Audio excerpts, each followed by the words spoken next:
Salut à tous et bienvenue en Burgundy avec un super temps, du soleil, ça c'est génial. Bon, vous verrez bien, la vidéo elle a été tournée sur 2 jours. Il y a le premier jour on a fait les essais, ça a été filmé entre 2 averses et là aujourd'hui eh bien on a un beau soleil et on va profiter pour faire une excellente présentation de la Gamo Black Bear. A savoir que cette carabine là je devais l'essayer l'année dernière mais je me suis pris un peu tard et donc eh bien on n'avait plus les bonnes conditions au niveau de la météo. En parlant des essais, eh bien pour ceux qui n'ont pas vu, j'ai fait une vidéo de mise au point en expliquant donc ma méthodologie pour arriver à ces résultats là. À savoir que dans cette vidéo j'ai fait un 25 mètres, un 70 mètres et deux 90 mètres et c'est assez sympa parce que les deux 90 mètres je les ai fait à peu près 5 minutes d'intervalle et il y a le premier essai j'ai eu pas mal de vent et le deuxième essai j'ai eu quasiment pas de vent et donc on a eu un résultat qui est beaucoup plus resserré.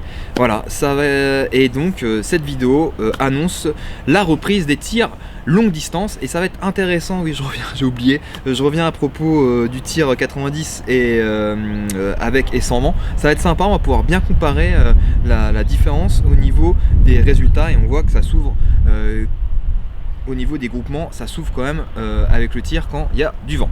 Voilà, allez, on est parti pour la présentation de la Gamo Black Bear. Et bien, qu'est-ce qu'on a avec cette fameuse Gamo Black Bear? Et bien, elle est livrée avec une lunette 4.32. C'est une bonne lunette pour exploiter la carabine. Elle reprend pas mal de pièces de la Gamo 440 Hunter AS.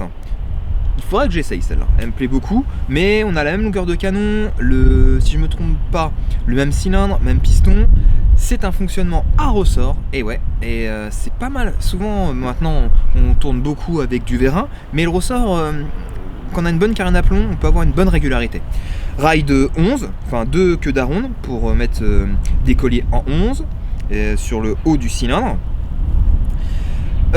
Sinon le bloc détente est un bloc détente traditionnel. Bah tiens, on va faire un tir à 25 mètres et on va prendre aussi le poids de départ du bloc détente. Allez, on prend le poids de départ,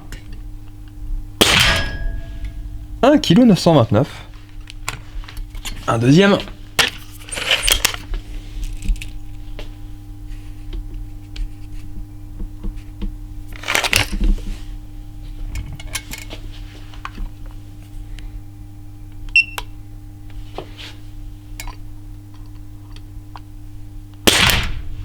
(2,205 kg), donc c'est un peu plus de 2 kg je pense, hein, si on fait de moyenne, 2,1 kg si on fait la moyenne.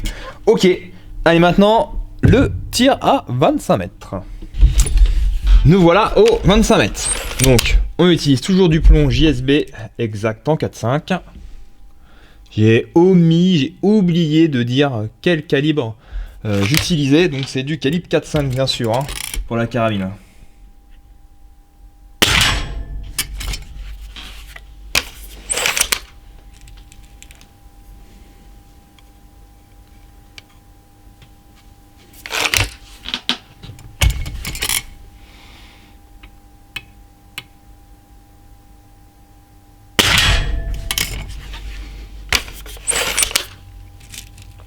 Bon là les essais 25 mètres c'est à l'abri dans le stand de tir. Après les 70 et c'est surtout les deux derniers les 90 mètres ça sera entre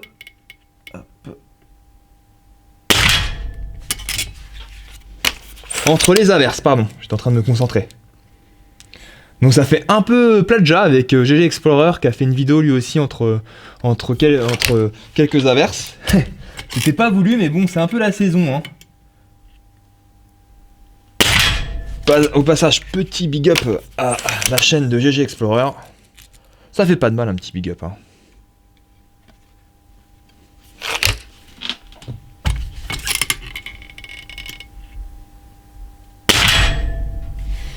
Et voilà. Et voici mon résultat à 25 mètres. Donc oui, c'est tout à fait satisfaisant pour une petite carabine à plomb Gamo. En termes d'organes de visée, on a une hausse réglable en dérive et en hauteur avec fibre optique, guidon aussi équipé de fibre optique fixe, on a un compensateur, une sorte de frein de bouche au bout du canon qui donne un petit look un peu plus agressif, c'est sympa pour l'esthétique. En termes de puissance, elle est donnée à 19,9 joules constructeur. Et bien nous on a fait un essai, on va le voir là tout de suite. Et bien en termes de puissance, on est sur du 17 joules et demi avec les JSB exacts. Alors effectivement, vous le savez, on peut faire varier la puissance d'une carabine à plomb avec des plombs plus ou moins lourds. Pourquoi j'utilise des GSB exacts ou FX Airgun? Eh bien, c'est qu'on a une excellente régularité avec ces plombs-là. On peut vraiment exploiter la carabine, enfin les performances au niveau de la précision au maximum avec ces plombs-là. Eh bien, on va faire une prise de mesure de puissance et de vitesse. On va prendre quelques prises de vitesse. Donc toujours avec du GSB exact.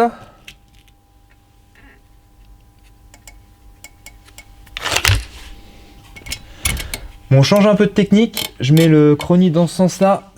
J'évite de l'accrocher, enfin on se comprend avec les élastiques au canon. C'est pour éviter qu'il prenne des vibrations à chaque fois que je casse le canon. Donc là on a 248 mètres secondes. Donc ça nous fait 16 joules 8, donc j'ai dit 17 joules et demi parce que j'avais fait des essais au préalable et il me semblait que c'était 17 joules et demi, mais bon, j'ai dit une bêtise. Après, ce que je disais, hein, ça peut varier la puissance selon les projectiles choisis. Moi j'utilise du GSB exact ou du FX parce que je trouve qu'il y a une bonne régularité. Bon, ça me fait pas mentir, 247 mètres secondes, là tout à l'heure 248. Un troisième.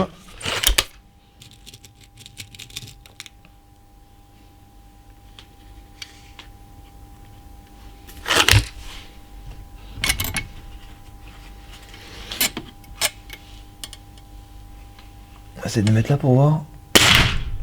Bon, 245 mètres secondes. Voilà, on tourne entre 248 et 245 mètres secondes avec à peu près 16 joules 8. Bon, j'ai dû me planter pour 17 joules et demi. Au préalable, j'avais fait un essai et bon, peut-être que je me suis trompé. Mais voilà, on a une puissance de 16 joules 8 environ avec des JSB exact Diabolo. Au niveau propulsion, donc on est sur une carabine à ressort et piston. Donc c'est traditionnel, mais on peut avoir une excellente régularité avec une carabine à ressort. C'est ce qu'on va voir, là, on va attaquer le tir à 70 mètres. Pour finir, au niveau de la présentation, on a une crosse polymère traditionnelle, bloc détente traditionnel de chez Gamo. Je pense que j'ai tout dit, on va attaquer le 70 mètres. Allez, un petit 70 mètres entre deux averses.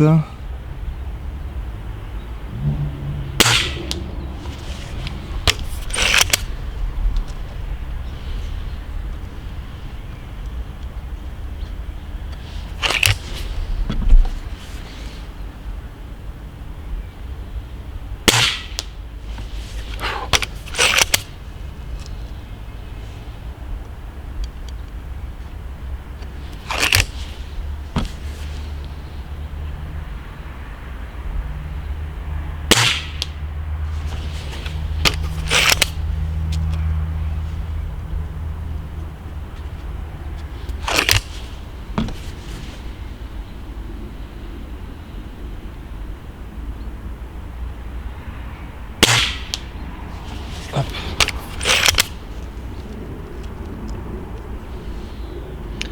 Un dernier plomb.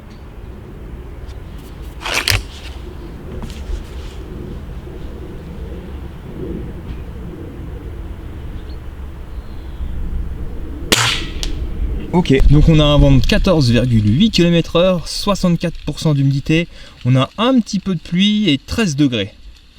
Et on a un groupement qui est à peu près dans 8 cm à peu près.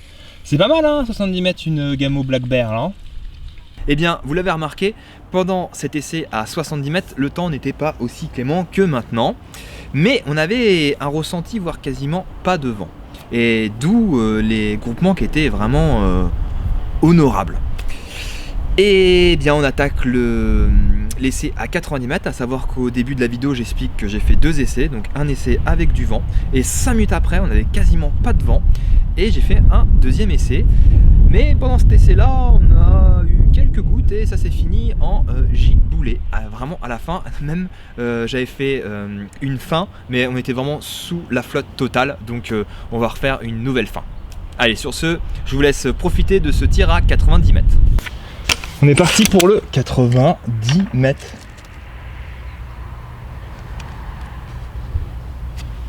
Ouh, on n'a plus qu'un bar de batterie. Je suis un peu essoufflé là, j'ai fait aller-retour comme un dingue.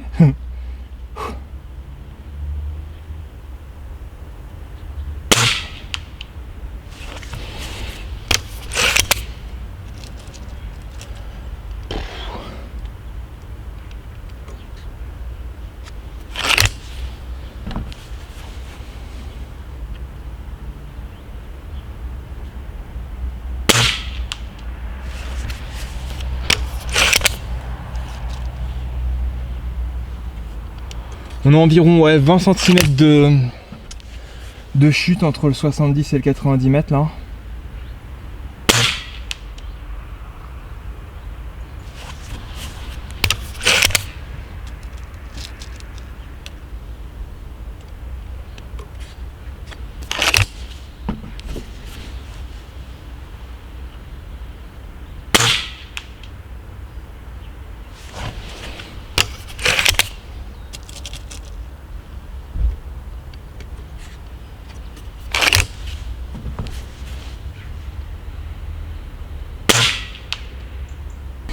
On a 0 barre de batterie. Je sais pas si ça va filmer, on va bien voir. On a une chute d'environ 20 cm.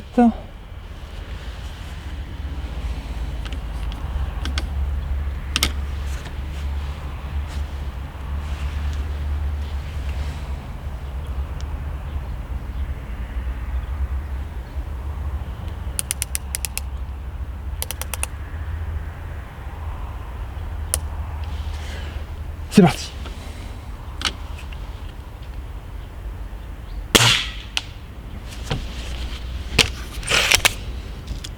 Ah oui, pardon, j'annonce, c'est le 90 mètres. Donc on a une chute de 20 cm à peu près entre le 70 et le 90 mètres.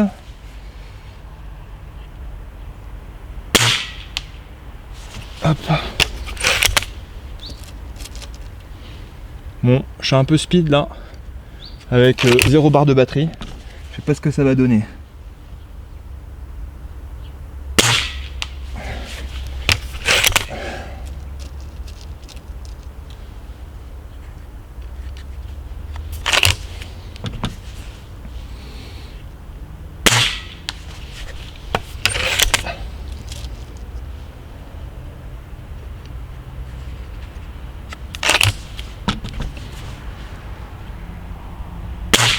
Bon allez, il est temps d'aller couper la GoPro. Comme je disais, entre deux averses, voilà, on a un groupement qui est vraiment incroyable pour un 90 mètres. Nous arrivons à la fin de la vidéo. J'espère que le nouveau style TLD amélioré, donc quand je pourrai, hein, je dis bien, j'essaierai de faire un tir avec vent et sans vent, comme ça peut donner une idée de comparaison, à savoir que je pourrais pas quand même comment ça s'appelle, commander le vent, hein, un coup du vent, un coup pas de vent, j'en suis pas encore à ce niveau là. Dommage. Sur ce, dès qu'il va faire cette année, dès qu'il va faire un temps vraiment agréable, je vais pas hésiter à faire beaucoup d'essais, des carabines à plomb, mais que ça soit à brisure de canon, PCP, CO2, tir longue distance, et aussi je vais essayer de réussir à tester tous les plombs, enfin tous les projectiles ZAN, et maintenant il faut même des plombs et des plombs ZAN, afin de vous donner une idée. Je vais essayer ça dans à peu près tous les canons. Ça va être vraiment mon défi cette année de faire l'essai de tous les projectiles ZAN. Voilà, à savoir que maintenant on est importateur, donc ça me tient vraiment à cœur de montrer l'efficacité de ces projectiles slug et plomb. Sur ce, je vous dis à bientôt et Burgundy Power!